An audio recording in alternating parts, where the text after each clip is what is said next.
Сәлеметсіңдер ме балалар? Әдебиеттік оқу сабағын бастаймыз. Сабақтың тақырыбы дәруменнің пайдасы. Бүгінгі сабақта өлеңді рөлге бөліп оқып, кейіпкерлерді табасың. Балалар, бүгінгі сабақта сендер барлықтарың белсенді болыңдар. Жетістікке бірге жетейік. Сабағымызды сеніммен бастайық. Жарқыра, білімге ұмтыл. Көкөністердің денсаулыққа пайдасы туралы не білесіңдер? Балалар, көкөністер біздің денсаулығымызға өте пайдалы.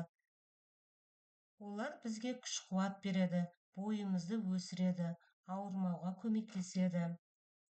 Көкөністер денені қуаттандырады. Көкөністерде көптеген дәрумендер бар. Олар бізді сергек етеді, аурудан қорғайды. Сәбіз, пияз, сарымсақ сияқты көкөністер микробтармен күреседі. Ас қорытуды жақсартады. Қырыққабат, қияр, қызанақ бұлар іштің дұрыс жұмыс істеуіне көмектеседі. Тісімізді, көзімізді, терімізді қорғайды. Ал сәбіз көзге пайдалы.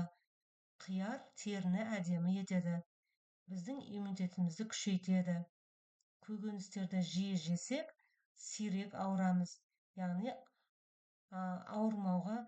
ауырмаудың бір жолы ол көкөністерді сирек жеу.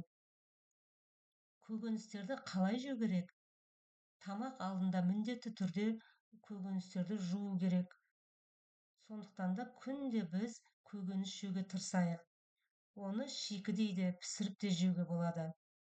Көкөніс жеген бала дені сау, ақылды, күшті бала болады. Сондықтан да көкөністі жақсы көрейік, күнде жеуге тырысайық. Адамның бойын өсірем, ауруын көздің кетірем. Бойшаң сұлу сәбізбін, күн көзіммен жетілем. Шөлдесе шөлі қанатын, бүйрекке шипа табатын. Адам үшін пайдалы, жоғары менің санатым. Жасауратып көзімді, ауруға қылам төзімді. Мыңда бір шипа пиязбын, серт қылам осы сөзімді. Алма деген арумын, темірдің көзі дәрумін, сақталамын тым ұзақ, сондықтан мен тәуірмін. Қыза деген атым бар, қант берер затым бар. Адам қанын көбейтем, ал сендер тыныш жатыңдар. Таласпаңдар, қойыңдар. Араздықты жойыңдар. Бәрін қымбат мен үшін, бағбанмын ғой мойындар.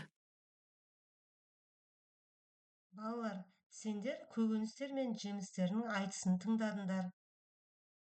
Олай болса, сөздікпен жұмыс істейміз.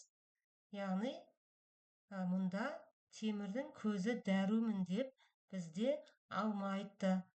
Ол, яғни мынадай мағынаны білдіреді. Алманың құрамында темір минералы бар деген мағынада айтылған. Ал сендер осы көкөністер мен жемістердің айтысында көкөністер өздерінің қандай жағынан пайдалы екенін айтты. Жемістер де өз пайдалары жайлы айтты. Ал бағбан не деді?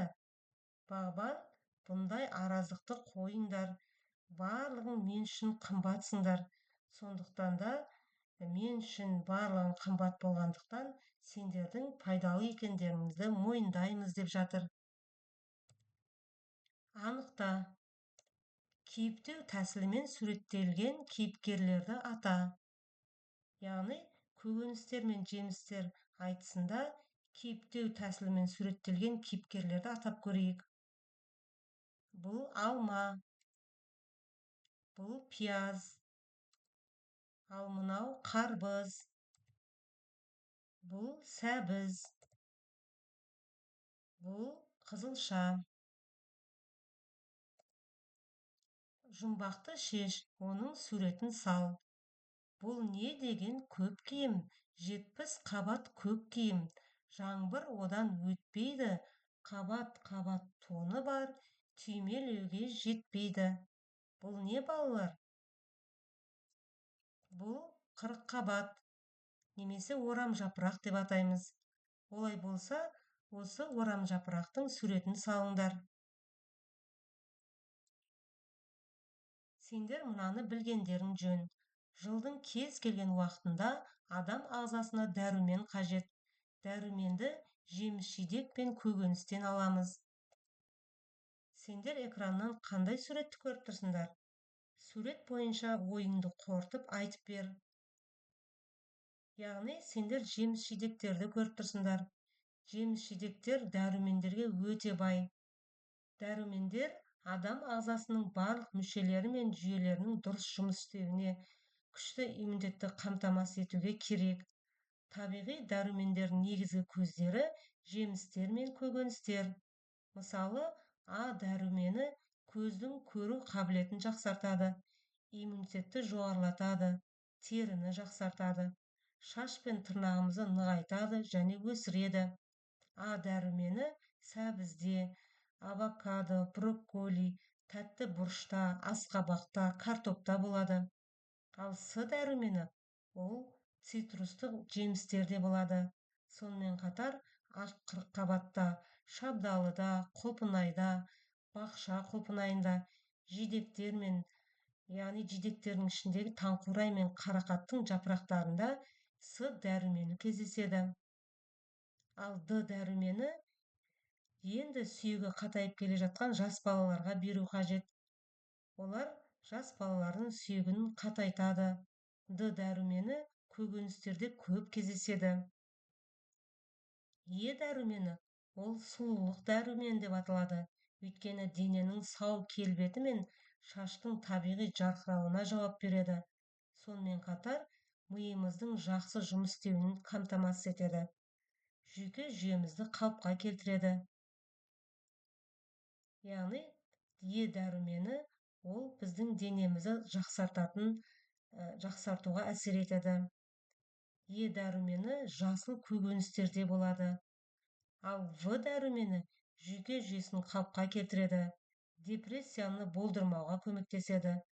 В дәрумені жаңғақтарда, қызылшада, гүлді қырыққабатта, қызанақта болады.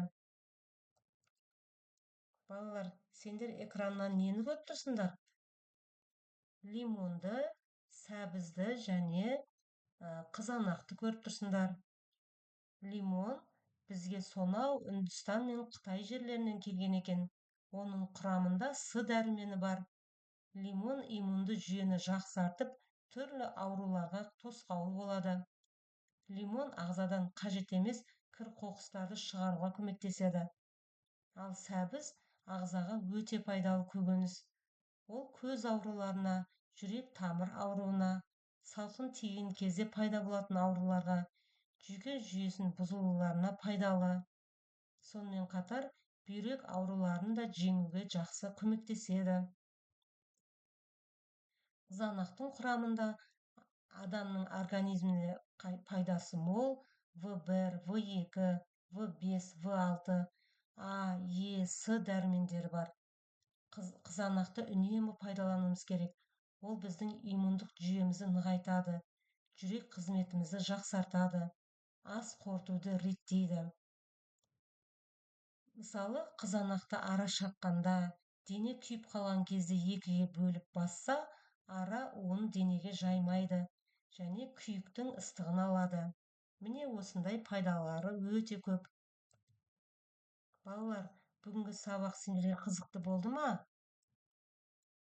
Егер саған қызықты болса, маған қызықты болғаны деген батырманы бас. Саған қай тұсы қызықты болды? Соны әңгімеле. Мен бүгін өзім үшін мынадай нәрсені үйрендім деген батырманы баса отырып, өзің үшін не үйренгеніңді айт. Ал сен келесі жолы нені жақсартқың келеді?